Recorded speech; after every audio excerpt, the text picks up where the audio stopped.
사도행전 4장입니다. 사도행전 4장 32절 신약성경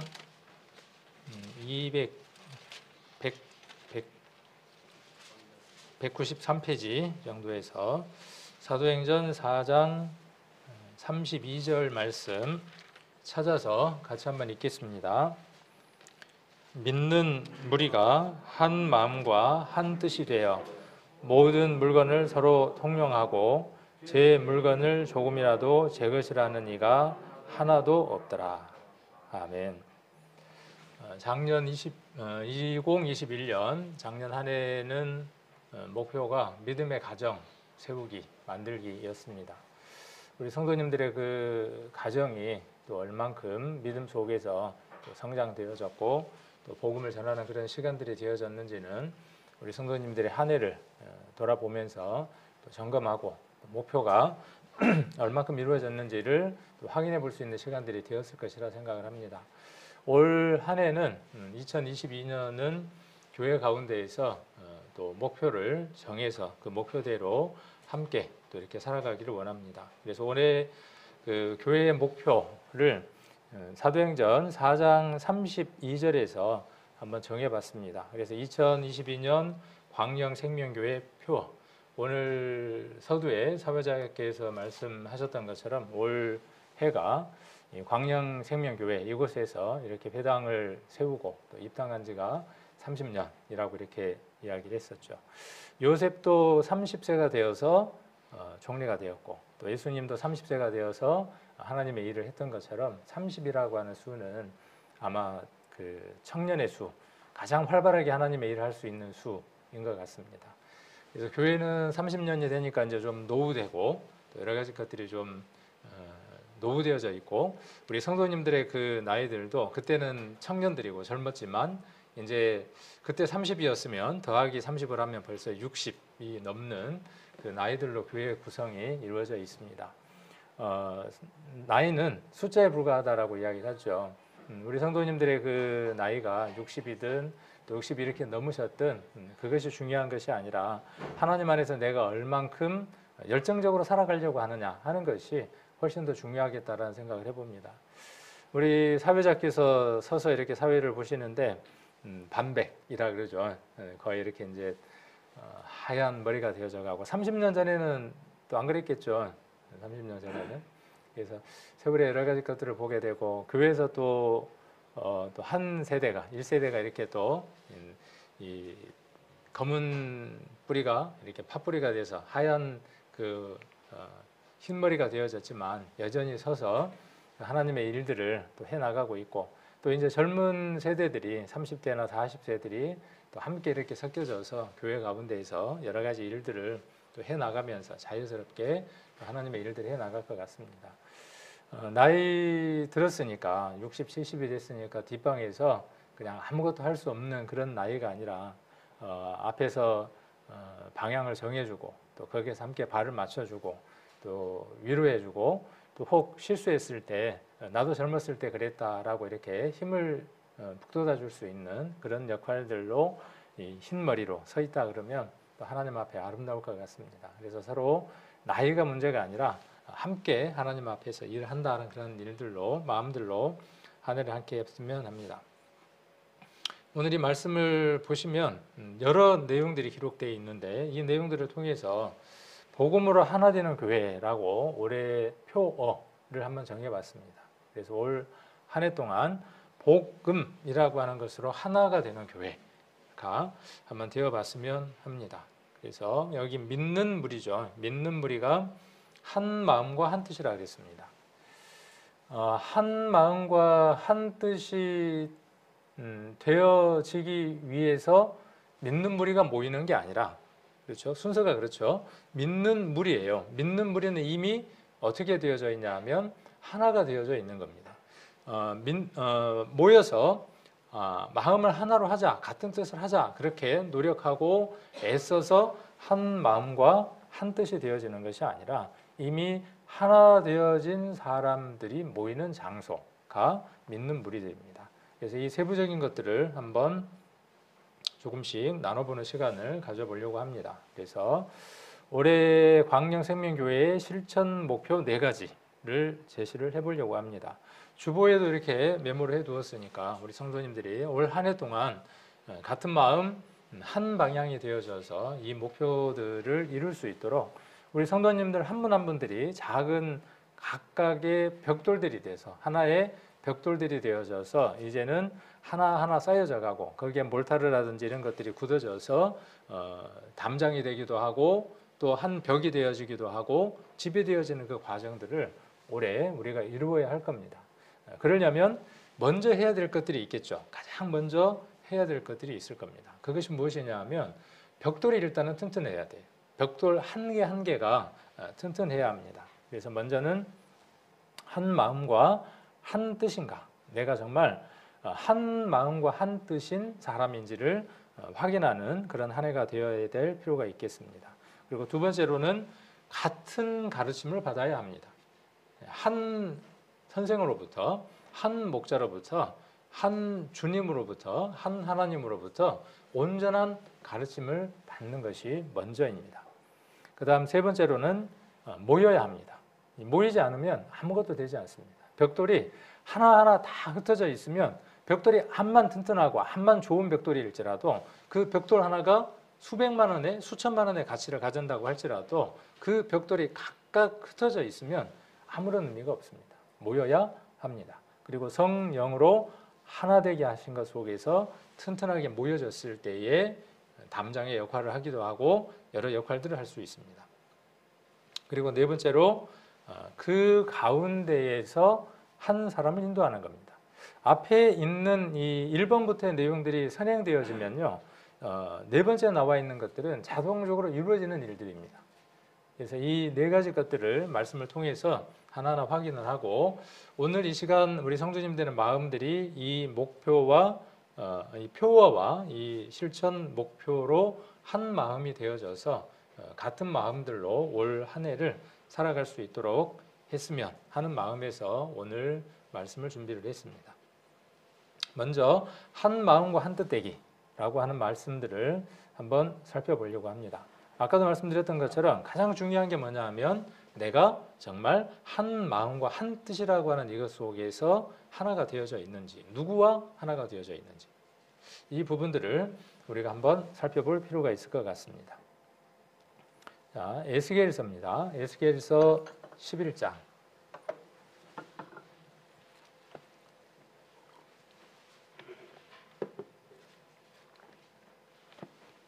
에스겔 11장입니다. 11장 19절부터 20절까지입니다. 구약성경 1163페이지 에스겔서 11장 19절로 20절까지 말씀 찾으셨으면 천천히 같이 한번 읽도록 하겠습니다. 내가 그들에게 일치한 마음을 주고 그 속에 새 신을 주며 그 몸에서 굳은 마음을 제하고 부드러운 마음을 주어서 내 율례를 쫓으며 내 규례를 지켜 행하게 하리니 그들은 내 백성이 되고 나는 그들의 하나님이 되리라. 아멘. 하나님의 백성이 되는 것이죠. 하나님 나라의 하나님이 왕이 되시는 것이고 그 하나님 나라의 백성이 되어지는 것이 하나님의 크신 뜻입니다. 그래서 그 일을 하나님이 이루시기 위해서 하나님이 하시는 일이 있는데 그 첫 번째가 무엇이라고 노란색으로 저렇게 바꿔두었냐 하면 일치한 마음입니다. 일치. 여기 밑에 현대인 성경에 조금 쉽게 풀어놨기 때문에 둘을 비교하시면서 보시라고 앞에 슬라이드를 준비를 했습니다. 그래서 하나님 말씀하시기를 내가 그들에게 한 마음을 준다 그랬어요. 이 한 마음은 어떤 마음이겠어요? 사람이 마음이 한 마음으로 딱 뭉쳐져 있다 그 한 마음이겠습니까? 아니에요. 누구와 하나 된 마음이에요? 하나님과 하나 된 마음이에요. 하나님 마음이 그의 속에 부음바 되어진 사람. 그 사람이 어떤 사람이냐 하면 하나님과 일치한 사람입니다.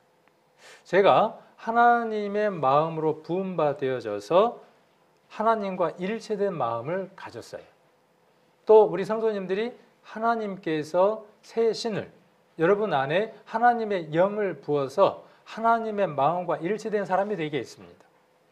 그러면 제가 생각하는 것과 제가 느끼는 것과 제가 바라보는 방향은 우리 성도님들의 생각과 방향과 일치합니다.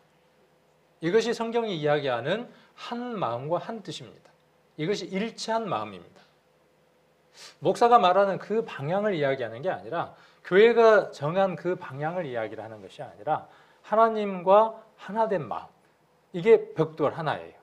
각각의 벽돌이에요. 그래서 벽돌을 모양을 보면 어떻습니까? 색깔도 같고 모양도 같습니다. 그 기능이 똑같습니다. 그 안에 성분이 동일합니다. 성도는 각각의 벽돌들입니다. 하나하나의 벽돌들이에요. 그 안에 시멘트도 들었고 모래도 들었고 자갈도 들고 일정한 과정을 거쳐서 단단한 건축물이 되어질 수 있는 벽돌이 되어진 겁니다. 자, 그래서 일치한 마음을 주고 그 속에 무엇을 넣어주셨습니까? 새 신을 넣었어요. 설날이 되면 신는 신? 그 신 아니죠. 이 신은 어떤 신이에요? 영이에요, 영. 그래서 여기 아래 보니까 그들에게 새로운 정신을 심어주었어요. 썩어 빠지고 까마귀가 방주에 나왔을 때 세상을 바라보았을 때 썩은 것들이 가득했을 때 그 까마귀의 머릿속에는 썩어진 것들로 가득했던 그 정신, 우리 인생들의 모습이 그랬죠. 그 정신을 어떤 정신으로 바꿔주시는 것이죠? 새로운 것으로, 썩지 않는 것으로, 영원한 것으로 바꿔주셨어요. 자, 그리고 그 몸에서 굳은 마음을 제하고 부드러운 마음을 주어서, 여기 새로운 성경, 현대인 성경에는 새로운 정신을 심어 주어 그들에게서, 여기 빨간색 한번 봐보세요. 어떻게 되어져 있습니까? 돌처럼 굳은 마음을 제거하는 겁니다. 하나님과 일치된 마음이 되는 데에 가장 큰 장애가 무엇인지 아십니까? 이겁니다. 돌처럼 굳은 마음이에요. 한번 우리 마음도 그렇죠. 사랑하는 사람들이 사랑을 막 나누다가 그 사랑이 어느 날 식고 또 다른 어떤 사랑이 생기면 이쪽 사랑에 대해서는 어떻게 돼요? 돌처럼 굳은 마음이 생겨서 좀처럼 회복될 수 없죠. 이 굳은 마음을 제거하는 겁니다. 누가 이렇게 제거를 해주시는 것이죠? 성령이, 하나님의 말씀이, 예수 그리스도의 사랑이, 하나님의 사랑이 우리로 하여금 돌처럼 굳은 마음을 제거합니다. 성경을 읽는데, 창세기부터 성경을 쭉 읽어가는데 내 마음이 부드러진다는 느낌, 내 마음이 정말 옥토처럼 되어진다는 그 마음이 없으면 성경을 바르게 읽은 게 아니에요. 성경을 읽는 목적은 어디에 있습니까? 쫙 읽다가 이거는 보니까 아무개 집사님이 딱 봐야 될 성경이네. 딱 읽다 보니까 이 말씀은 우리 집사람이 봐야 될 말씀이에요. 딱 보니까 이거 우리 어머니가 봐야 되겠네. 우리 아들이 봐야 되겠네. 아니에요. 누구를 향한 말씀이에요? 내 마음에 돌처럼 굳은 마음을 제거하는 시간이 어떤 시간이냐 하면 말씀을 읽는 시간이에요. 이곳에 함께하는 시간입니다. 그것이 제거될 때 어떤 일이 벌어지는 겁니까? 자, 부드러운 마음을 주어서 내 윤리를 쫓는 거예요. 내 규례를 지켜 행하는 거예요. 그 규례 가운데에 가장 큰 것이 무엇이냐 하면 복음을 전하는 겁니다. 하나님이 우리에게 주신 윤례, 규례, 그 가운데 가장 큰 것이 무엇이냐 하면 하나님과 일치된 마음이 되면 하나님의 마음은 어떤 마음이냐 하면 누가복음에 나와 있는 100마리의 양을 키우는 목자의 마음이에요. 10개의 드라크마가 있었던 아름다운 여인의 마음이에요. 두 아들이 있었다가 한 아들을 잃어버린 아버지의 마음이에요. 성경을 읽으면 그 마음과 하나가 되는 겁니다. 하나님의 마음은 내게 나를 귀한 자로 삼으신 것처럼 저 잃어버린 자들에게 하나님의 사랑이 부어져서 나처럼 하나님의 자녀가 되는 것이구나 하는 일치된 마음을 주신다 그 말이에요. 그러면 교회 모여가지고 구호를 외치고 올해 목표가 이겁니다라고 막 손을 흔들면서 외치고 따라 하십시오. 그렇게 한다고 될까요? 되는 교회도 있더라고요. 그리고 막 10,000명이 되기도 하고 10만 명이 되기도 하고 큰 교회들도 생겨요. 사람의 그 연합하는 힘에는 그런 힘들도 있습니다. 사람도 그걸 이루어냅니다. 그러나 100만 명이 모이든 그들에게 이 일치된 마음이 없으면요, 사람의 뜻으로 모여진 집단일 뿐이에요. 그러면 우리 교회가 잘하고 있는 것이냐? 작은 교회니까 잘하는 것이냐? 결코 그렇지 않습니다. 작으냐 크냐 많으냐의 문제가 아니라 그 수가 얼마이든 몇 명이든 중요한 것은 무엇이에요? 두세 사람이 내 이름으로 모일 때 하나님이 어떻게 하신다고요? 그들 속에 거하시는 겁니다. 작은 교회니까, 아담한 교회니까 좋은 교회다? 그렇지 않습니다. 어느 교회가 가장 좋은 교회냐 하면 이 일치된 마음이 가득 채워져 있는 성도들이 모여 있는 교회, 그 교회가 최고의 교회입니다. 그 수가 많으면 더 좋겠죠. 더 많은 일들을 할 수 있겠죠. 적으면요, 그 적은 대로의 일들을 하나님이 하시는 겁니다. 그래서 부드러운 마음은 율례를 쫓게 하고 규례를 지키게 합니다.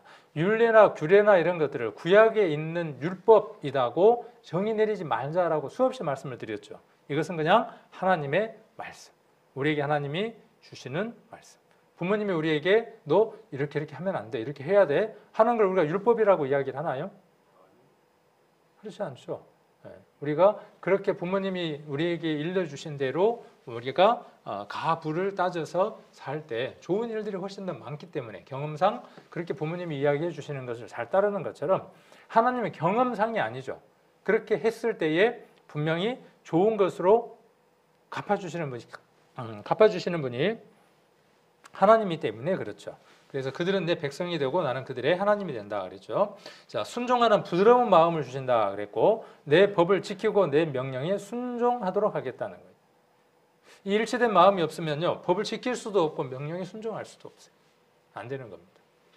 구원 받았는데 라고 이렇게 마음 가운데에 자부심을 가지고 살아가다 보면 어떤 병폐가 생기느냐 하면 이 법과 명령에 순종하는 문제에 대해서 등한히 하게 됩니다.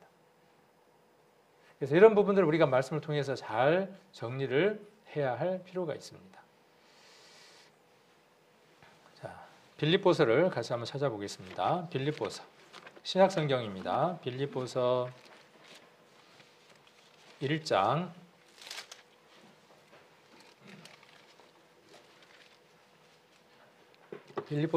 27절입니다.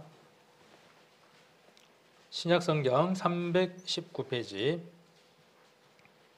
오직 너희는 신약 성경 빌립보서 1장 27절 오직 너희는 그리스도의 복음에 합당하게 생활하라. 이는 내가 너희를 가보나 떠나 있으나 너희가 일심으로 서서 한 뜻으로 복음의 신앙을 위하여 협력하는 것과 아무 일에든지 대적하는 자를 인하여 두려워하지 아니하는 이 일을 듣고자 함이라. 이것이 저희에게는 멸망의 빈거요 너희에게는 구원의 빈거니 이는 하나님께로부터 난 것이니라. 하나님이 우리에게 원하시는 것이 일치한 마음이 되게 하셔서 하나님이 원하시는 것이 에스겔서에서 무엇이었느냐 하면 하나님의 법과 명령을 준행하게 하려고 하는 것이죠. 그것이 하나님의 목적입니다. 근데 여기 오늘 빌립보서에서 바울은 무엇을 이야기하느냐 하면 하나님이 원하시는 뜻을 무엇에다가 두었냐 하면 두 가지에다가 두고 있습니다. 이 빌립보서를 보시면 두 가지를 이야기를 하고 있죠. 그래서 그리스도 복음에 합당하게 생활을 하라. 첫 번째가 뭐냐 하면 일심으로 서는 겁니다. 한 마음에 한 마음. 여기에서 한 마음은 어떤 마음이겠습니까? 아까 그 에스겔서에 나와 있는 일치된 마음과 연관된 것이죠. 어떤 마음? 한 마음, 일심. 예수 그리스도가 부음받으셔서 하나님께서 허락하신 그 복음 속에서 하나님 마음이 부음받은 마음, 그 마음으로 성도들이 어떻게 되어지는 것이죠? 하나가 되어지는 것이에요. 교회가 그것으로 하나 될 수도 있고 그 본질에서 떠나서 다른 것들이 주가 돼서 움직일 수도 있어요. 우리 교회도 그럴 수 있습니다. 그러니까 지금 바울은 무엇을 이야기하는 겁니까? 교회는 어떻게 되어져야 된다는 거예요. 교회라고 하는 원래의 목적은 어디에 있는 것이다? 정치단체도 아니고 계모임도 아니기 때문에 무엇으로 하나 되는 겁니까? 복음으로 하나 되는 겁니다. 그래서 일심으로 서서, 이 서서라고 하는 느낌에서 어떤 느낌이 듭니까? 서서. 앉아있거나 누워있거나 그러면 어떤 느낌이에요? 누워있다. 편안한 느낌이에요. 뭐 자야 될 것 같아. 게으른 느낌이에요. 앉아있다. 그래도 뭔가를 하는 것 같은 느낌. 서서는요? 서서는 뭔가 지금 움직이고 있는 것이죠. 하고 있는 것이죠. 하기 위한 것이죠. 서서라는 얘기를 들으면 우리가 떠오르는 성경 구절 하나가 있죠. 우리 출애굽 때 6월절 날 그렇죠. 허리에 띠를 띠고 급히 먹으면서 서서 먹었죠. 바로 뭐 하기 위해서? 애굽에서 출발하기 위해서. 그래서 서서 한 뜻. 한 뜻은 어떤 뜻이에요? 뒤에 나와 있는 복음의 신앙을 위하여 협력하는 겁니다. 하나님이, 예수님이, 또 바울이 교회에게 무엇을 이야기를 하느냐 하면 성도는 협력해야 할 존재다 그 말이에요. 벽돌은 하나로서 일을 하기도 하지만 여러 개의 벽돌들이 모여져야만 벽이 되고 담장이 되고 하는 것처럼 협력해야 한다는 것이죠. 무엇을 위해서입니까? 무엇을 위해서? 복음의 신앙을 위해서예요. 신앙은 무엇을 위한 것이냐면요, 복음을 전하는 겁니다. 신앙의 최종적인 목적지는 어디냐 하면 복음을 전하는 거예요. 신앙생활 그러면 그 신앙생활 안에는 많은 것들을 포함하고 있습니다. 여러분들이 오늘 이 교회에 오시는 것도 신앙생활이에요. 기도하는 것도 말씀을 읽는 것도 여러 가지 것들이 다 신앙이라고 하는 그 범주 속에 포함되어 있습니다. 그 가운데에 목적은 어디에 있느냐 하면 복음을 위하는 겁니다. 그래서 첫 번째는 그것이다. 그러니까 바울이 복음을 전하고 나서 빌립보 교회에다가 뭘 이야기하는 겁니까? 내가 너희들을 통해서 이 두 가지를 듣고 싶다는 거예요. 그리스도의 복음에 합당하게 생활하는 모습을 보고 싶은데 첫 번째가 뭐냐 하면 서서 일심으로, 너희가 일심으로 서서 한 뜻으로 복음의 신앙을 위해서 협력하는 모습을 보고 싶다. 그것이 그리스도의 복음에 합당한 모습이다. 두 번째가 무엇이냐 하면 아무 일에든지 대적하는 자를 인하여 두려워하지 아니하는 것이다 그랬어요. 세상을 향해서 두려워하지 않는 겁니다. 세상 사람들은 코로나 두렵죠. 우리 성도님들은 코로나 두렵나요? 안 두렵나요? 대답을 참 어떻게 해야 될지 조심스러워요. 두렵다 그러면 믿음 없을 것 같고 안 두렵다 그러면은 또 두렵죠. 실상은. 그렇죠. 그 뉴스에 나오는 일들이나 이런 것들을 보면 두렵습니다. 그런데 우리의 그 믿음이라고 하는 것을 가지고 세상을 바라보는 여러 가지 일들을 바라보게 되면 코로나 우리의 신앙을 하는 데 있어서 협력을 하는 데 있어서 그렇죠. 지금 그 얘기를 하고자 하는 거예요. 복음의 신앙을 위한 협력을 하는 데 있어서 대적하는 자를 인하여 두려워하지 않는다는 거예요. 이 대적하는 것 속에 무엇이 들어있습니까? 우리를 이곳에 모이지 못하게 하는 모든 세력들이 그 대적이라는 것 속에 들어있습니다. 코로나가 우리로 하여금 모일 수 없게 하는 두려워하는 요소가 된다면 대적하는 자가 되는 겁니다. 그걸로 인해서 두려워하고 있는 겁니다.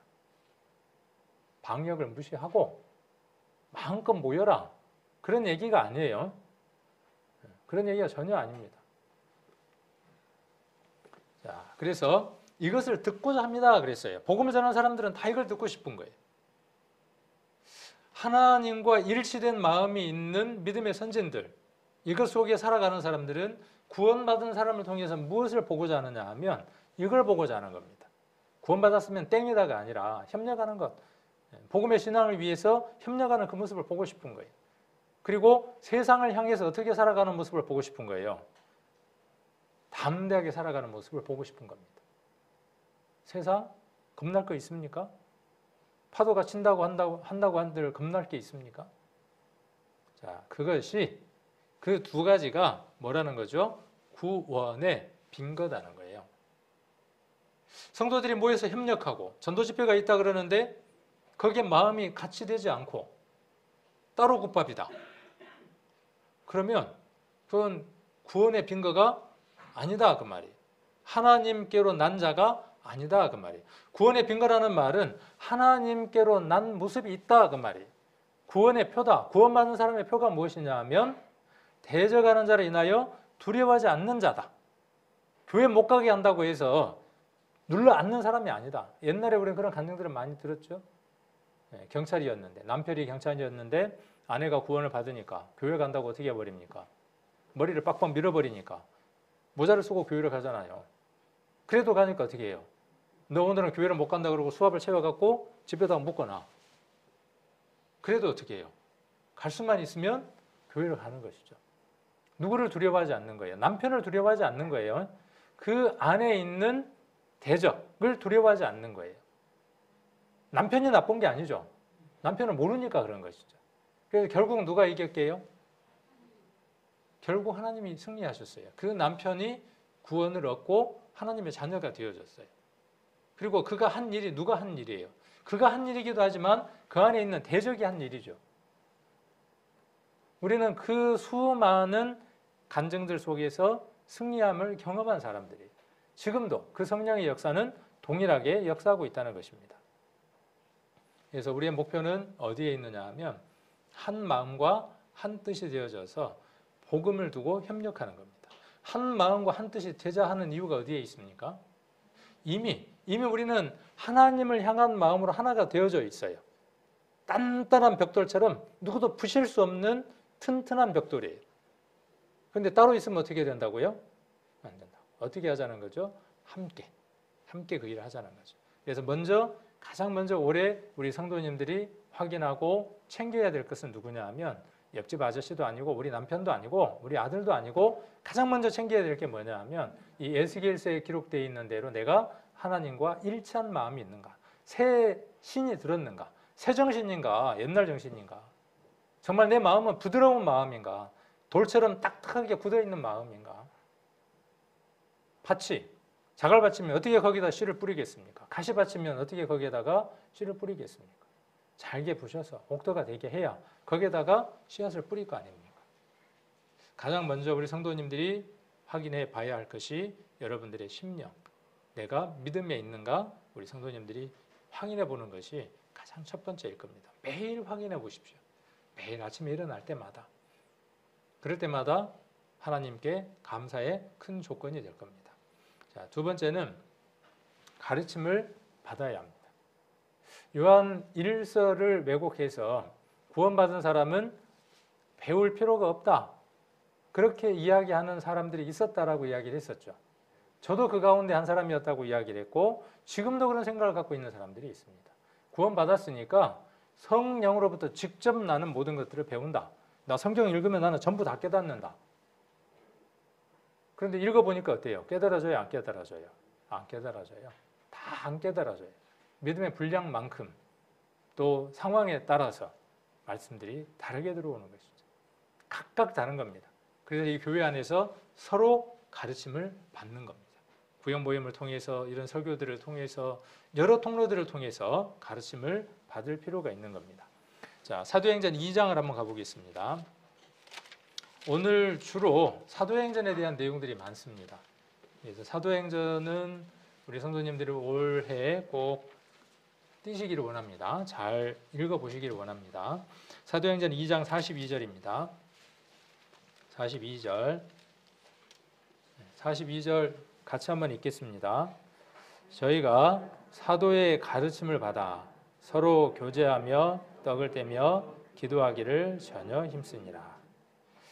이 가르침 속에 이 가르침이 이루어지는 과정 가운데에 교제도 있고 떡을 떼는 것도 있고 그 다음에 기도하는 것도 있죠.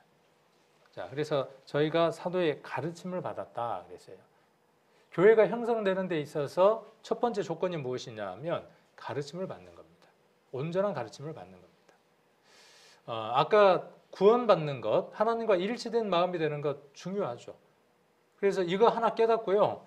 이 두 번째 걸 모르고 천둥벌거숭이가 되어서 구원이 최고라고 외쳤던 사람들 참 많죠. 저도 그랬어요.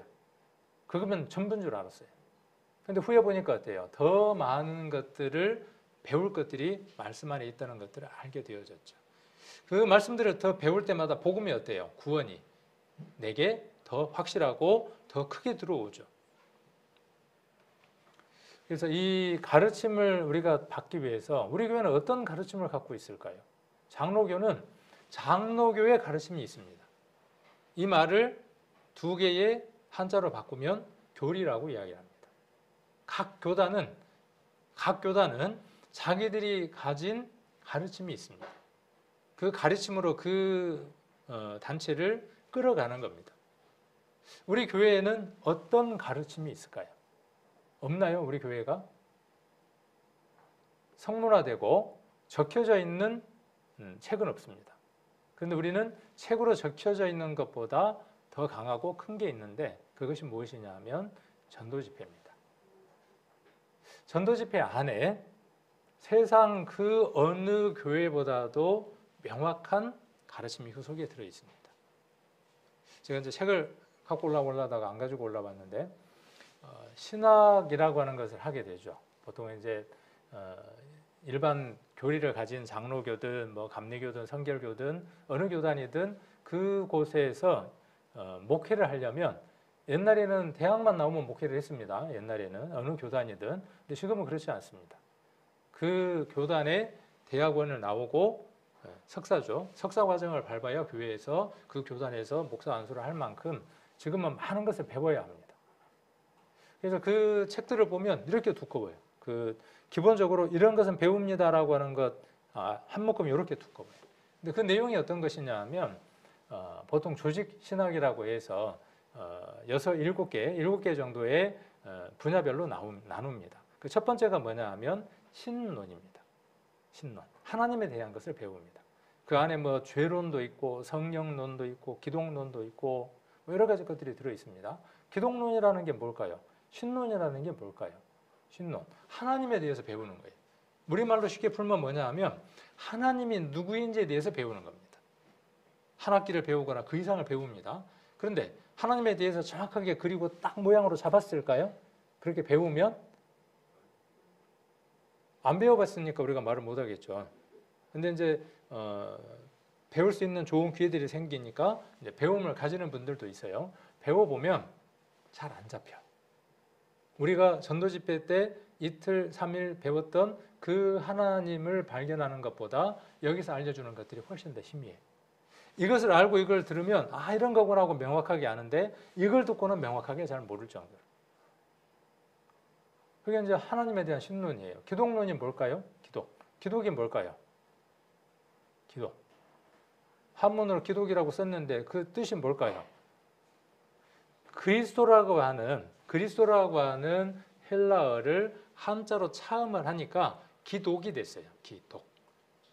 그리스도라고 하는 걸 한문으로 쓸 수 없으니까 한문으로 쓰려고 하다 보니까 기독이라고 하는 말로 썼습니다.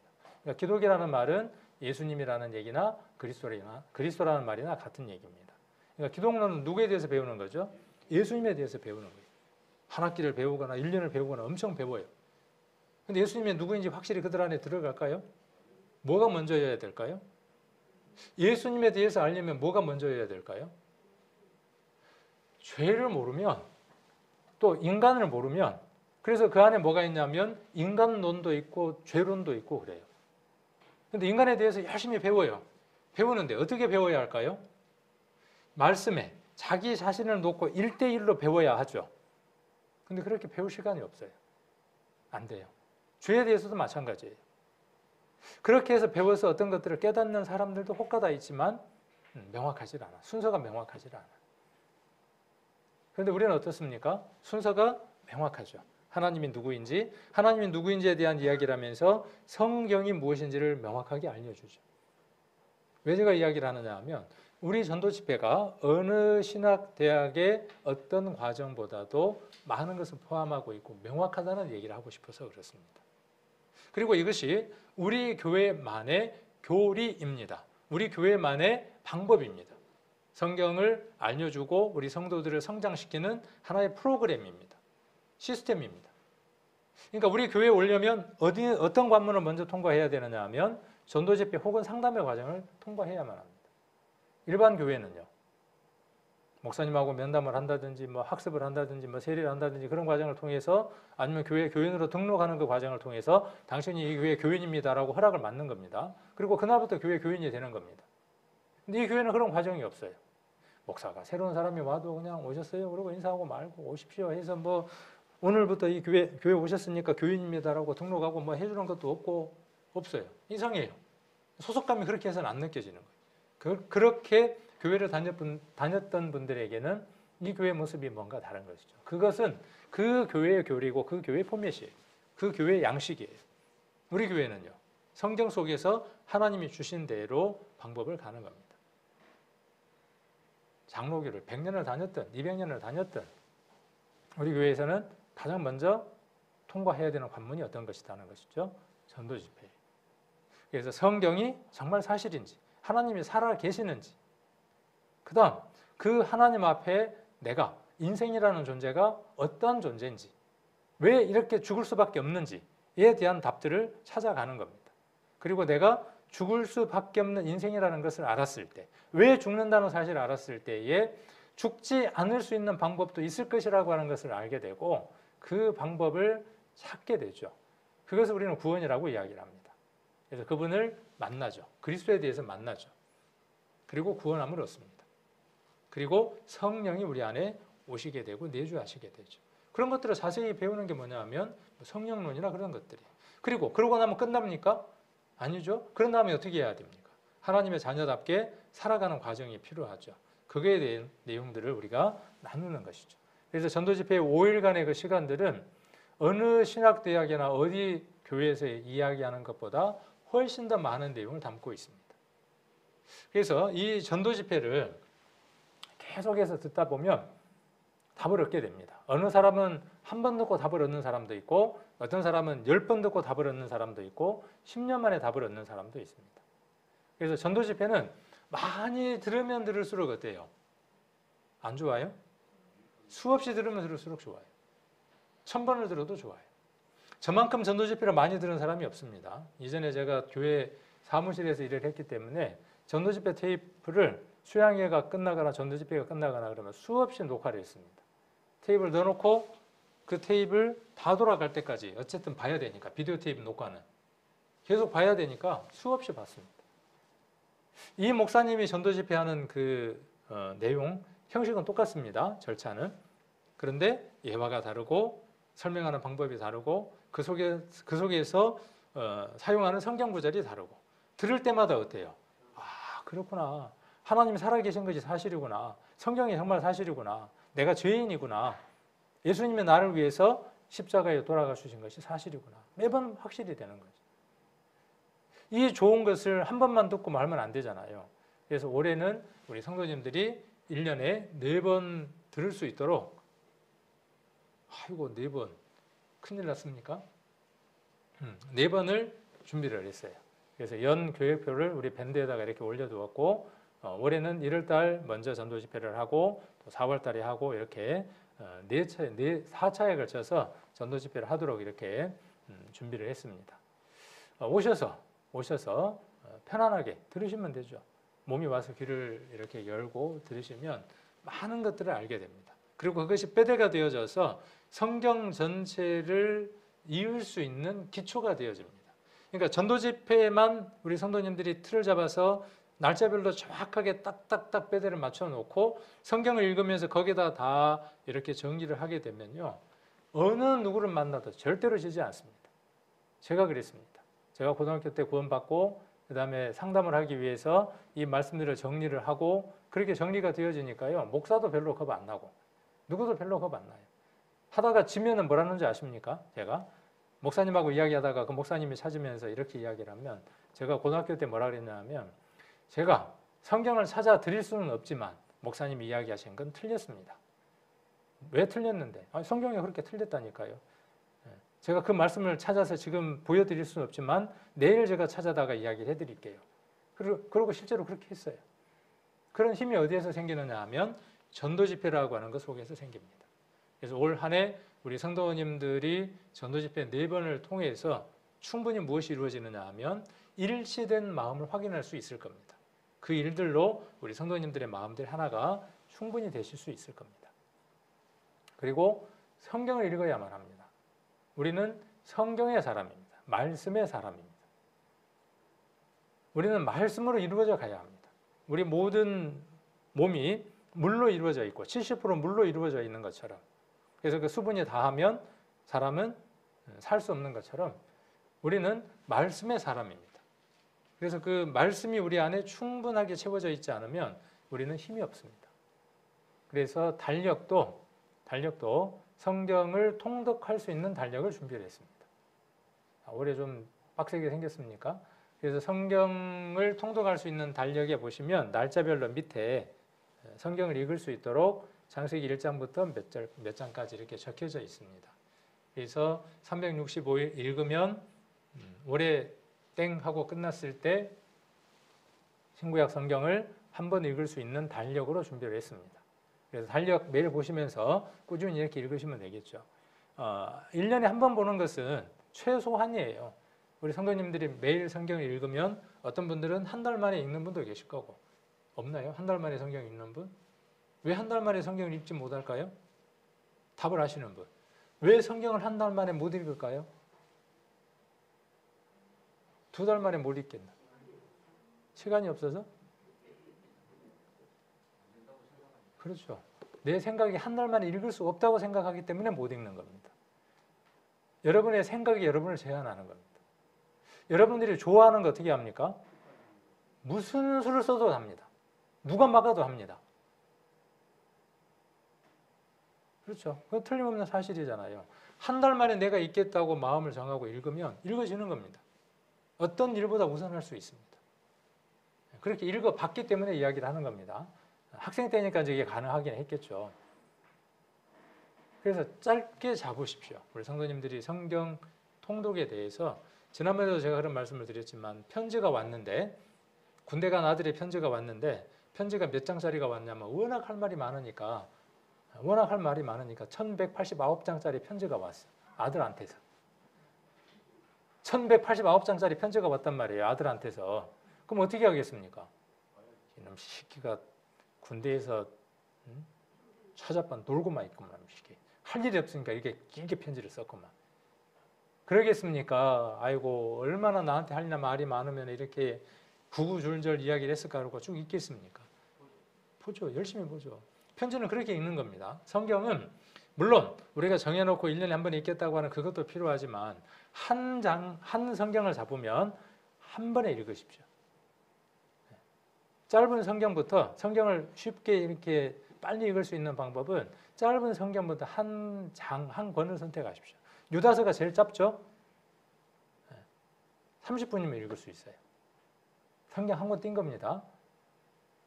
요한 3서 짧습니다. 30분이면 읽습니다. 요한 2서 짧습니다. 한 20분, 30분이면 읽을 수 있어요. 이렇게 성경을 짧은 것부터 읽어가는 겁니다. 그리고 점점 장수가 많은 것들로 읽어가는 것이죠. 그래서 단번에 읽어가는 거예요. 만일에 로마서를 잡았다. 로마서 1장부터 어디까지? 16장까지 있나요? 그 끝장을 보는 겁니다. 한번 잡으면. 그렇게 보시면 우리 성도님들이 분명히 여기 기록되어 있는 대로 많은 가르침을 받을 겁니다. 충분히 많은 가르침을 받으실 겁니다. 자, 그러면 전도 집회를 통해서 우리 교회가 무엇을 이야기하는지에 대해서 온전한 가르침을 받게 될 것이고, 제 계획은 그렇습니다. 올해 4번을 정했는데 제가 뭐 1번이든 2번이든 또 주어지는 대로 하고, 우리 교회에 하실 수 있는 성도님들이 많이 있습니다. 전도 집회를. 제가 하는 그 방향이나 또 모양의 그 절차는 같지만 예제라든지 성경 말씀들이 많이 다를 수 있습니다. 새롭습니다. 더 은혜가 될 수도 있습니다. 그래서 제가 하고 또 우리 또 전도사님이든 또 은사가 있는 그런 분들이 전도 집회를 또 인도할 수 있을 겁니다. 그래서 풍성해지는 겁니다. 많은 가르침을 받을 수 있는 겁니다. 그리고 성경을 읽으면서 그 가르침을 받는 겁니다. 자, 빌립보서를 한번 보겠습니다. 빌립보서 4장입니다.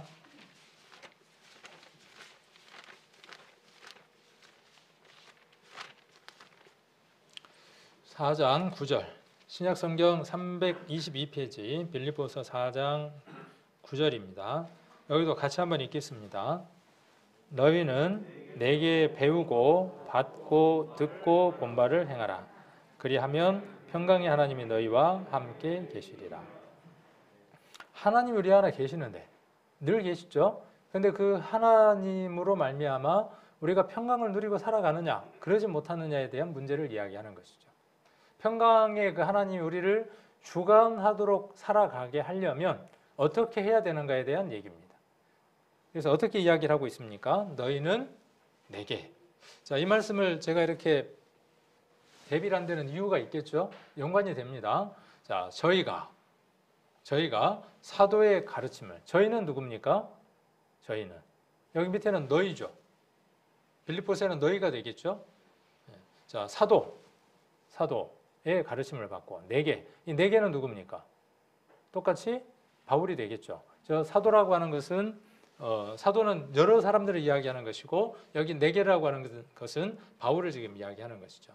가르침을 받아라고 이야기를 했습니다. 여기 가르침을 좀 더 세분해서 이야기를 하는 것이죠. 가르침은 배우는 겁니다. 내가 모르는 부분을 배우는 겁니다. 교회는 어떤 곳이에요? 배우러 오는 곳이에요. 자세가 그래야 돼요. 이 자세가 없으면 배울 수 없습니다. 자, 그 다음 받는 자세로 와야 합니다. 받으려고 오셔야 합니다. 자, 그 다음 들으려고 오셔야 됩니다. 그 다음 보려고 오셔야 합니다. 자, 이 과정이 어떤 것이냐 하면 가르침을 받는 과정입니다. 그럼 여기서 끝나느냐? 여기서 끝나는 게 아니라 그렇게 성장한 사람에게 이제는 어떻게 하라고 이야기를 합니까? 행하라 그랬어요. 행하면 어떻게 된다? 평강에 하나님이 우리와 함께 하실 것이다 그랬어요. 어떻게 행하는 걸까요? 자, 가르침을 받았습니다. 가르침을 받은 것을 행하려면 어떻게 해야 될까요? 이게 뭔가 좀 이렇게 너무나 광범위하죠. 명확하지 않죠. 여기 나와 있는 배우고 받고 듣고 본 바를 잘 생각을 하시면 어떻게 하는 것이 행하는 것인지를 알 수 있습니다. 자, 배운 건 어떻게 해야죠? 가르쳐 줘야죠. 왜 배우는지 아십니까? 남 주려고 배우는 겁니다. 배워서 남을 주려고 배우는 거예요. 말씀도요, 배워서 어떻게 하려고 하는 거예요? 교만해지려고 배우는 게 아니라 남을 주려고 배우는 겁니다. 남을 주어서 그가 하나님과 일치된 마음이 되고 구원받게 하기 위해서 우리가 배우는 겁니다. 자, 그 다음 어떻게 하는 겁니까? 받은 건 어떻게 해야 돼요? 받았으면 꼴딱하고 삼켜버리고 끝나는 겁니까? 아니에요. 받은 건 어떻게 해야 되죠? 전해줘야 돼요. 우리 뭐 생각하시면 되냐 하면 옛날에 운동장에서 뭐 하는 거죠? 바톤을 들고 뭐 하는 겁니까? 이어달리기 하죠. 이어달리기 하는 겁니다. 우리가 받은 이 복음을 우리는 어떻게 하는 겁니까? 다른 주자에게 넘기는 겁니다. 교회적으로도 넘기는 것이고 시대적으로도 넘기는 것이고 우리 개인적으로도 다음 사람에게 넘기는 겁니다. 이 교회가 이 일을 해야죠. 아까 우리가 하얀 머리가 된 우리들이 이제 이 복음의 1세대들이 이 교회 안에서 태어나고 구원받고 하는 성도들에게 이 복음을 다시 어떻게 하더라고요? 다른 주자에게 넘길 수 있도록 그 바톤을 넘길 수 있도록 해야 하죠. 자, 그래서 받은 것은 전해줘야만 합니다. 안 전해주면요. 이런 걸 횡령이라 그러나요?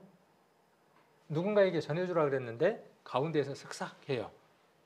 일부를 띄어먹든지 전체를 띄어먹든지 그런 걸 뭐라 그래요? 이제 법은 제가 잘 모르겠지만은 정당하지 않는 겁니다. 구원받은 사람은 전체를 넘겨줘야 돼. 아낄 게 없어요. 아끼다가 응응되는 겁니다. 아끼면. 항상 그렇더라고. 우리 자매님들 장보아 때 많이 사갖고 오죠. 냉장고에 넣어놓고 어떻게 해요? 가지고 왔으면 얼른 해먹어야 되는데 아끼다 보면 어떻게 돼요? 저 안에서부터 서서히 먹을 수 없는 상태가 되어지죠. 복음도 마찬가지예요. 받았으면 어떻게 해야 돼요? 그렇게 말씀을 매일 읽으면요, 막 올라옵니다. 올라오면 말을 하고 싶어서 미칩니다. 구역 모임 오면요, 말 좀 그만하세요 정도가 됩니다. 여기 서면요, 그만 좀 하세요 정도가 됩니다. 그렇게 돼요. 안 될 것 같아요? 그렇게 됩니다. 자, 그래서 전해주고 그 다음 어떻게 합니까? 들은 것은 어떻게 해야 합니까? 들려주어야죠. 다른 말로 말해야 하는 거죠. 들었으니까 어떻게 해야 되는 거죠? 말을 해야죠. 저기 가면 끝내주는 게 있대. 여러분들 맛집 하나만 알아도 어떻게 합니까? 맛집 하나만 알아도요, 자기 차에 태워서, 우리 간혹 그런 분들이 계시죠. 우리 교회도. 목사님 한번 와보세요. 맛있는 맛집이 있는데 갑시다 해가지고. 그렇게 해달라는 말은 아니에요. 해주신 것만 해도 감사하고, 또 괜히 또 부담을 주는가 보다 그러고 새해에는 또 우리 목사님 태우고 맛집 찾아다녀야 되는가 보다. 그 본질은 아닙니다. 자, 그래갖고 어떻게 하느냐면 저도 맛집이 있으면 우리 가족들에게 어떻게 해요? 같이 가고 싶어서 안달이에요. 차를 태워서 내 기름 떼갖고 내 시간 들여가지고 어떻게 해요? 그 맛집을 찾아갑니다. 그래갖고 어떻게 해요? 내 돈 들여서 밥을 사요. 복음 전하는 거하고 똑같지 않습니까? 이 복음이 얼마나 귀하길래 어떻게 해요? 내 돈 내고 찾아가서 내 돈을 가지고 맛있는 거 사가지고 가서 교회 데리고 와가지고 그렇게 애를 쓰잖아요. 그 과정들이 똑같은 것 같아요. 맛있으니까, 좋으니까, 귀하니까. 그래서 들려주는 겁니다. 본 바를. 믿음의 앞선 선제들이 어떻게 살았는가를 우리는 말씀을 통해서 봅니다. 말을 보기도 하지만, 말을 듣기도 하지만 그 말과 행동이 어떠했는가를 우리는 봅니다. 마찬가지죠. 우리 성도님들이 설교자의 말을 듣기도 하지만 또 뭣도 보기도 합니까? 어떻게 살아가는가도 보죠. 중요합니다. 우리 성도님들은 어떻게 지혜가 있으셔야 되느냐 하면 설교자의 설교를 들으실 때에 그 사람의 말로 듣는 것이 아니죠. 하나님의 말씀들로 우리가 듣는 겁니다. 그러나 그가 단을 내려왔을 때 우리와 똑같이 연약한 자라는 사실을 알죠. 그러니까 설교자 아무렇게 살아도 됩니까? 그렇지 않습니다. 자기가 선포한 말씀대로 살아가야 할 의무가 있습니다. 그렇게 또 해야만 합니다. 그래서 보여주어야 합니다. 우리 구원받은 사람들은 하나님 나라가 어떤 것인지를 보여주어야 합니다. 그 내용이 무엇인지를 압니까? 어디 성경인지 아십니까? 히브리서 11장입니다. 히브리서 11장의 내용이 무엇이냐 하면 믿음이라고 하는 것은 보이지 않더라. 믿음이 눈에 보이는 사람, 사랑이 눈에 보이는 사람, 공기가 눈에 보이는 사람 없습니다. 시력이 좋아도 안 보입니다. 그러나 실체가 있어요, 없어요? 공기도 실체이고 믿음도 실체이고 사랑도 실체입니다. 믿음도 눈에 보일 수 있는 가시적인 것들로 나타나고 사랑도 그렇고 공기도 그렇죠. 그래서 히브리서 11장을 뭘 보여주느냐 하면 사람 안에 들어온 믿음, 눈에 보이지 않지만 그 보이지 않는 믿음을 가진 사람들에게 그들이 무엇을 보는지를 알 수 있는 삶이 있더라는 것이 히브리서 11장의 내용입니다. 이 내용은 수요일날 조금 말씀을 드리도록 하겠습니다. 그래서 우리 성도님들 삶들 가운데 믿음이 있으면 보여주는 겁니다. 앞서간 믿음의 선진들의 삶이 어땠습니까? 그들은 어떠한 삶을 살았는지 기록되어져 있고 우리가 잘 알고 있죠. 우리의 삶도 그래야 한다는 것입니다. 예수님이 우리에게 가르쳐 주신 많은 내용들이 있죠. 마태복음 몇 장까지 있습니까? 28장까지. 28장 마지막의 결론입니다. 마태복음 28장 한번 보겠습니다.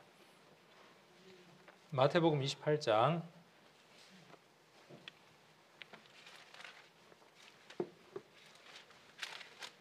28장 20절입니다. 마태복음 28장 20절. 내가 너희에게 분부한 모든 것을. 자, 예수님이 제자들에게 분부한 것이 뭐겠습니까? 예수님이 제자들에게 가르치신 내용이에요. 가르치심이에요. 그 가르치심을 어떻게 하는 겁니까? 제자들은 가르치는 일을 하는 거예요. 성도는 소극적으로 어떤 것들을 받는 존재의 단어다 그러면 제자라는 말의 의미는 어떤 의미냐 하면 내가 예수 그리스도의 제자다라는 말의 의미는 어떤 의미냐 하면 예수님이 가르쳐 주신 것을 배운 자가 그것을 배운 자가 또 다른 사람에게 똑같은 가르침을 주는 자라는 말의 의미가 무엇이냐 하면 나는 예수님의 제자다라는 뜻입니다. 그래서 성도에서 우리는 어디로 넘어가야 하느냐 하면 제자로 넘어가는 삶을 살아야 합니다. 여러분은 예수님의 제자이어야 합니다. 제자이려면 선생님이 무엇을 알려주셨는지를 알아야 하죠. 마태복음은 예수님이 제자들에게 가르치신 내용들로 이어져 있습니다. 이거 배웠죠? 마태복음에서. 기억 안 나시나요? 예수님이 가르치신 가르치심이 몇 가지다? 기억이 안 나시나? 하도 오래돼서 첫 번째가 뭐냐 하면 산상수훈이었죠. 두 번째가 무엇이었느냐 하면 제자도였어요. 세 번째가 뭐냐 하면 천국 비유, 그리고 네 번째가 천국 교훈, 그리고 다섯 번째가 종말에 관한 내용입니다. 이렇게 다섯 가지의 교훈을 여러 가지 비유를 통해서 여러 가지 사건들을 통해서 말하고 있는 것이 마태복음입니다. 그렇게 제자들이 배웠어요. 그 배운 것을 제자들이 어떻게 했습니까? 후에 그 성령이 임했을 때 그 내용 그대로를 전한 거죠. 그 제자가 그렇게 전하고 그 제자가 또 그렇게 전하고 해서 우리에게 온 것입니다. 그들이 배웠던 것을 어떻게 했습니까? 사도들의 가르침을 받아서 그대로 가르친 것처럼 우리도 어떻게 해야 된다는 사실이죠. 행해야 되는데 배우고 받고 듣고 본 바를 가르치고 전해주고 들려주고 보여주는 것을 행해야 된다 그 말입니다. 이것이 제자된 삶입니다. 저와 여러분이 해야 할 일입니다.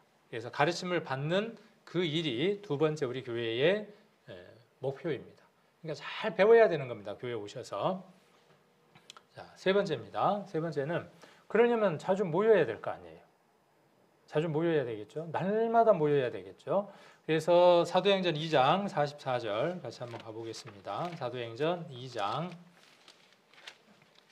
44절 190페이지 신약 190페이지입니다.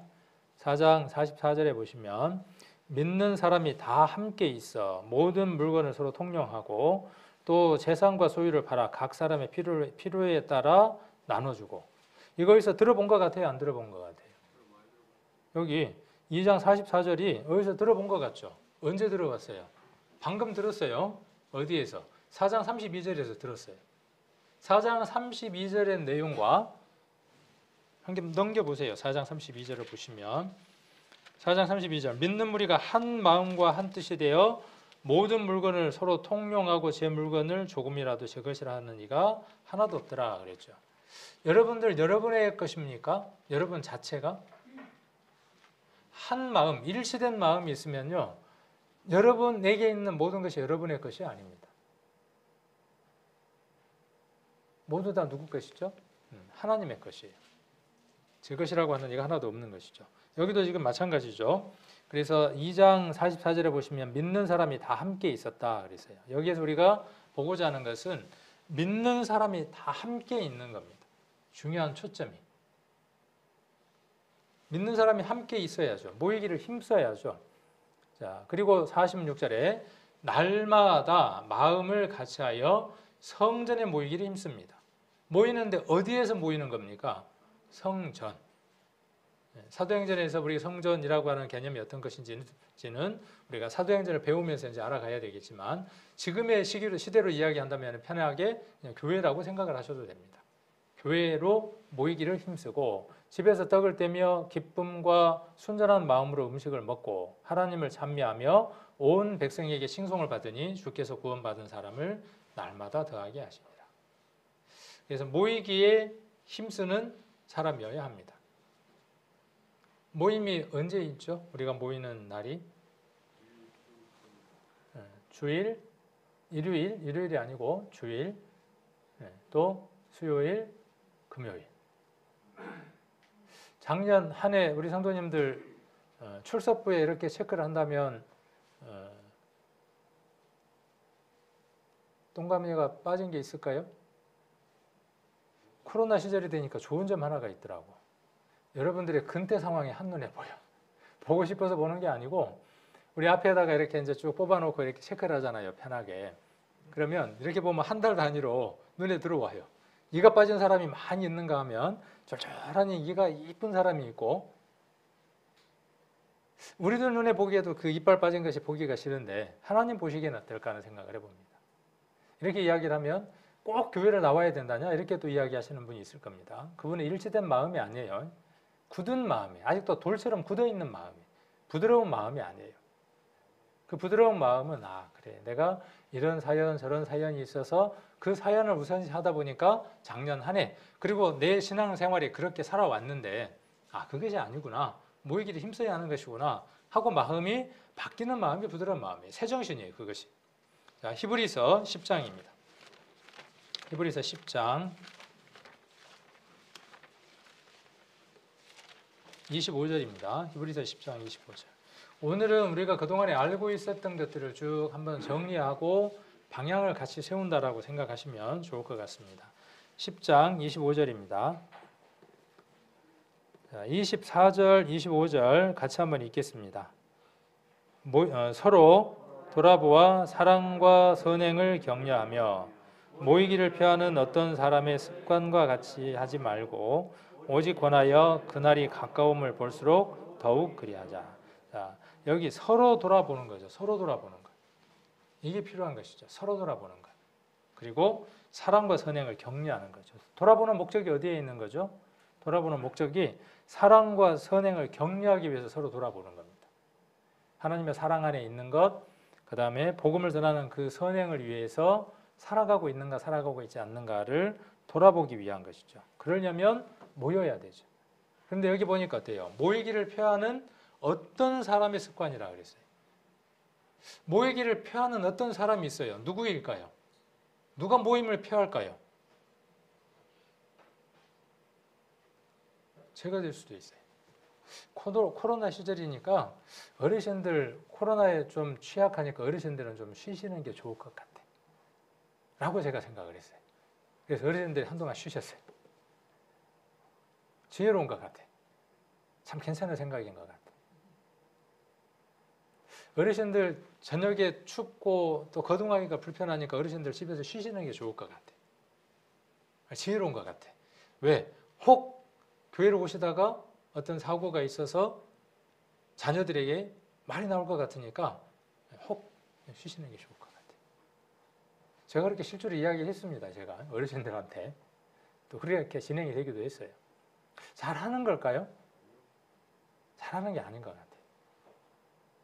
마음에서는 불안한 마음이 있고 걱정되는 마음이 있어서 그렇게 이야기를 하고 그렇게 이제 일부 진행을 했지만 잘하는 것은 아닌 것 같아요.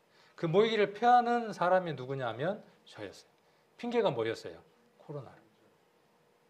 모여야 합니다. 어떻게든 모이셔야 되는데 몸이 불편하시면 어머니 스스로 우리 성도님 스스로 결정하십시오라고 그 선택권을 성도들에게 넘겨야 맞고 하나님 앞에 맡겨야 맞는데 내가 정해주는 거예요. 모이기를 펴는 사람이 잘못된 거예요. 그래서 올해는 우리가 모였던 모임들이 있으면 다 모이게 하려고 합니다. 만일 그것이 방역에 문제가 된다면 방역에 문제가 되지 않는 방법들을 통해서 그 날짜를 지켜가려고 합니다. 정해진 것들을. 야외 예배 방법들을 바꿔서라도 해보고 여러 가지 방법들을 바꿔서 해야 한다는 것이죠. 이게 언제까지 갈지 모르는데 한 해 끝날 것이라고 생각했으니까 한 해 우리가 쉬었고 또 한 해 더 쉬었습니다. 근데 그럴 수는 없는 것 같아요. 그래서는 안 될 것 같고. 자, 모이기를 펴는 어떤 사람의 습관이 누구냐 하면은 저일 수 있고 여러분일 수 있어요. 교회 방향을 정하는 저에게는 제가 모임을 펴는 결정을 내리는 사람이 될 수 있고 여러분들이 어떻게 하는 겁니까? 야, 오늘 날씨 보니까 영하 6도네. 오늘 집에서 쉬어야 되겠네. 꼭 교회를 간다냐? 요즘 좋아서 인터넷으로 다 생방송 들을 수 있는데 꼭 우리 교회만 듣는다냐? 다른 교회 것도 있는데? 아닙니다. 성경은 무엇을 이야기를 하느냐 하면 한 우물의 물을 먹으라고 이야기를 합니다. 우리 교회의 말씀, 우리 교회에서 선포되는 말씀, 이기적인 것 같습니까? 그렇지 않습니다. 바울이 왜 많은 편지를 썼을까요? 여러 교회에다가 편지를 썼을까요? 하나만 될 텐데. 왜요? 그 교회의 형편과 상황이 다르기 때문에 그렇습니다. 처방전이 다르기 때문에 그렇습니다. 우리 교회가 처해져 있는 상황과 목표들이 다르기 때문에 우리 교회의 말씀이 우선시되어야 합니다. 기준이 되어야 합니다. 그리고 간식으로 종종 먹을 수 있죠. 그거에 대해서 거부하거나 그러지는 않습니다. 그런데 그것을 먹고 와서 뭐라 그래요? 와, 이건 맛있다는 거예요.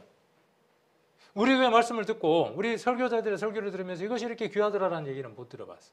근데 뭐라 그러냐면 어느 교회 목사 얘기가 이렇게 귀하더라는 거예요. 그 누군가 이야기했던 것처럼 자괴감이 느껴져. 내가 이러려고 목사가 됐나? 내가 이러려고 설교를 했나?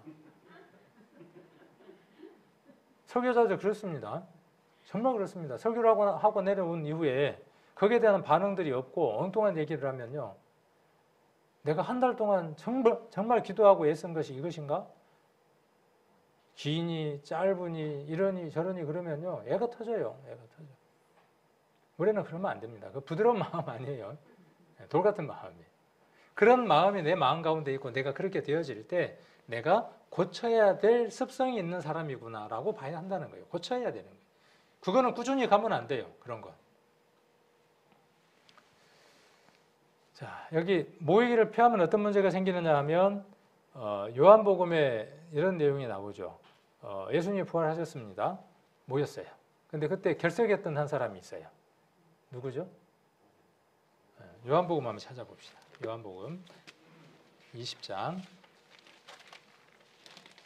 24절입니다. 요한복음 20장 24절. 자, 12제자 중에 184페이지 12제자 중에 하나인 12제자니까 12제자가 모여 있어야죠. 그곳에 있어야죠.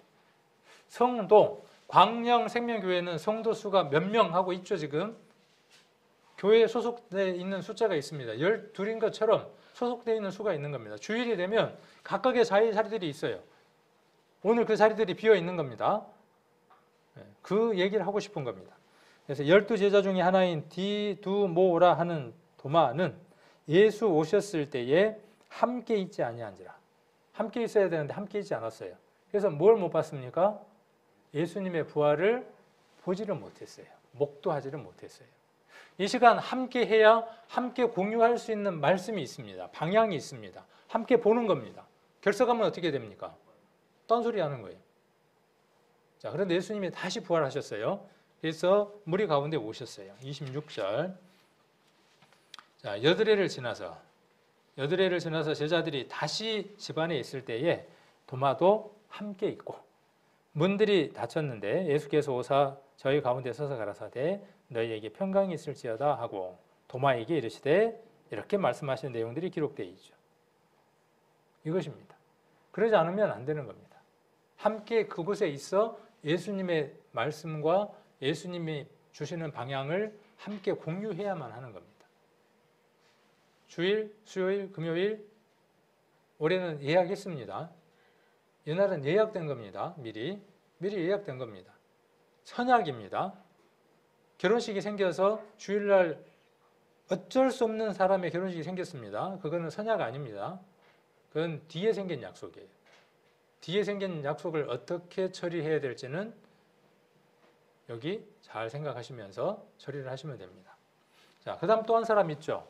참석은 했는데 마음이 콩밭에 가 있었던 사람. 사도행전에 나오죠. 누굽니까? 바울이 설교가 길어졌어요. 떠나야 될 일들이 있기 때문에 설교가 점점 할 말이 많잖아요. 쭉 길어지니까 어디에 앉아 있다가 사람들이 많아서 그랬는지 없었는데도 창가에 앉았는지 창가에 걸터 앉아 있다가 말씀이 길어지니까 어때요? 옳습니다. 맞습니다. 아멘 이랬으면 좋을 텐데 아니요 하다가 톡 떨어졌죠. 그러니까 함께 해서도 그 마음이 콩밭에 가 있으면 안 되는 거예요. 아니요 하다 보면은 톡 떨어져 죽는 겁니다. 실제로 그 몸이 죽었지만 이곳에 함께해서 얼마나 힘들게 이곳에 옵니까? 어렵게. 그렇죠. 어떤 분들은 아침도 안 드시고 오시는 분들도 계시고 좀 주일날 쉬고 싶지만 그 잠을 깨워서 이곳에 오시는 거 아닙니까? 그 과정이 얼마나 귀합니까? 근데 오셨는데 내가 원하는 메시지가 아닌 거예요. 내가 듣고 싶은 것이 아니야. 그런데 그것을 내게 들어야 내게 약인 게 맞는 경우들이 많습니다. 아니다 하다 보면 어떻게 되느냐 하면 영혼의 죽음이 옵니다. 영혼이 잠들게 되고 영혼이 고통을 받게 됩니다.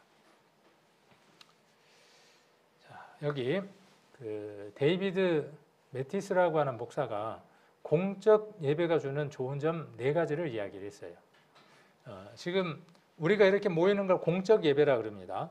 우리 성도들이 날을 정하고 모이는 것을 공적 예배라 그러고 우리 성도님들이 이 예배가 끝나고 나면 일상으로 돌아가죠.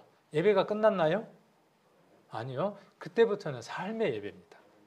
그러니까 나누어야 돼요. 예배는 신령과 진정으로 드리는 예배는 우리의 삶 전체를 통해서 드리는 삶의 예배입니다. 여기 이렇게 드리는 건 뭐냐면 날짜를 정하고 시간을 정해서 한날 함께 모이는 공적 예배입니다. 그래서 이 공적 예배가 주는 좋은 점, 장점이 뭐냐 하면 확장된 기쁨을 경험합니다. 그래서 영혼의 만족을 혼자 누리지 않고 형제 자매와 함께 나눌 수 있다는 것이 공적 예배의 장점입니다. 왜? 다 같은 사람이 왔거든. 동질감이 느껴지잖아요. 자, 그리고 두 번째가 점진적으로 성장하게 합니다. 전도 집회를 통해서 계속적으로 복음에 대한 메시지를 들으면서 그 복음에 대한 확신이 오게 됩니다. 자, 그리고 진리가 매번 이것을 통해서 선포될 때 그 진리를 들음으로 해서 마음도 성장하고 영적으로 성장하는 겁니다. 이 영적 성장을 위해서 공적 예배에 참석하는 것이 반드시 필요합니다. 그리고 신앙에 확증을 줍니다. 당연한 얘기죠. 내가 믿는 믿음이 확실하구나 하는 확신을 얻게 됩니다. 목사가 하는 설교와 전도사가 하는 설교가 어때요? 다릅니까? 아니에요. 맥이 같아. 똑같은 성경 구절을 찾아서 결론이 같은 내용들을 이야기를 하는 것이죠. 확신이 오는 겁니다. 믿음의 확신들을 갖게 됩니다. 그리고 네 번째로 영적으로 깨어나게 합니다. 그래서 영적 무기력을 느낄 때, 영적으로 무기력을 느낄 때 마음이 심체되어 있을 때 예배가 필요하다는 것이죠. 예배에 참석하지 않으면요, 점점 힘들어집니다. 그 시간을 그냥 버려둬 버리면 점점 영이 말라갑니다. 그걸 회복할 수 있는 방법은 공적 예배에 참석하는 겁니다. 밥은 맛있어도 먹어야 되지만 밥은 맛이 없을 때 챙겨 먹어야죠. 그때 안 먹으면 어떻게 돼요? 한 끼 놓쳐, 두 끼 놓쳐, 점점 끼니를 놓치면 어떻게 됩니까? 건강이 망가지는 거죠. 영적인 것도 마찬가지입니다. 그래서 공적 예배에 모였을 때의 좋은 점이 이렇게 네 가지 좋은 점을 갖고 있습니다. 자, 그리고 한 사람 전도하기, 제일 중요한 것이죠. 이것은 우리가 그렇게 살아갈 때 우리에게 열매로 맺히는 것들입니다. 우리가 그렇게 말하게 되어지고 그렇게 살아가게 되어질 때 하나님께서 여기 사도행전 2장 47절에 기록되어 있는 것처럼 구원받는 사람을 날마다 더하게 하시는 겁니다. 구원받는 사람의 수를 우리가 더하는 게 아니라 하나님이 더하시는데 무엇을 통해서입니까? 통로가 아까 앞에 있는 내 자신이 하나님과 일치된 마음이라는 것, 모이기를 힘쓰고 내가 예배에 참석하는 그 일들을 할 때 어떤 일들이 일어나느냐 하면 나라고 하는 사람을 통해서 전도가 이루어지게 되고 구원받는 사람을 더하게 합니다. 이전에 저는 그렇게 교회가 형성되어졌던 것들을 많이 기억합니다. 그래서 한 사람 인도하기, 사도행전 10장 한번 보겠습니다. 사도행전 10장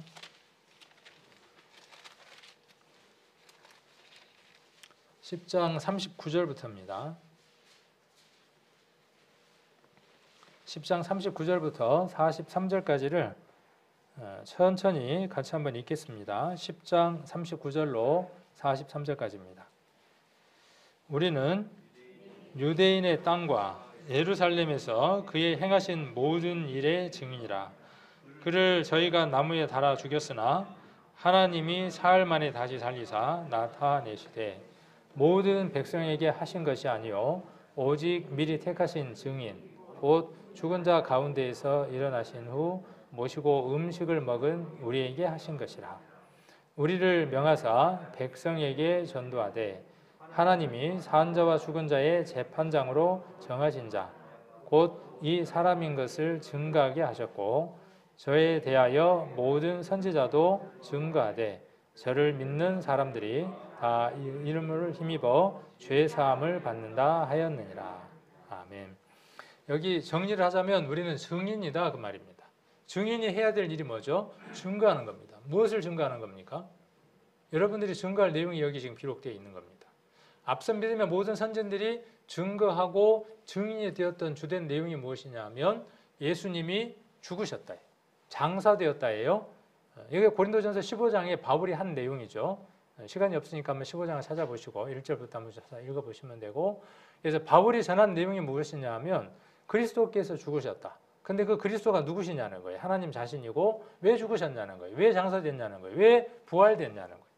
그 증인이 누구다? 지금 여기서 그 증인이 누구라고 이야기를 하는 겁니까? 39절에 우리가 그 증인이다라고 이야기를 하는 거예요.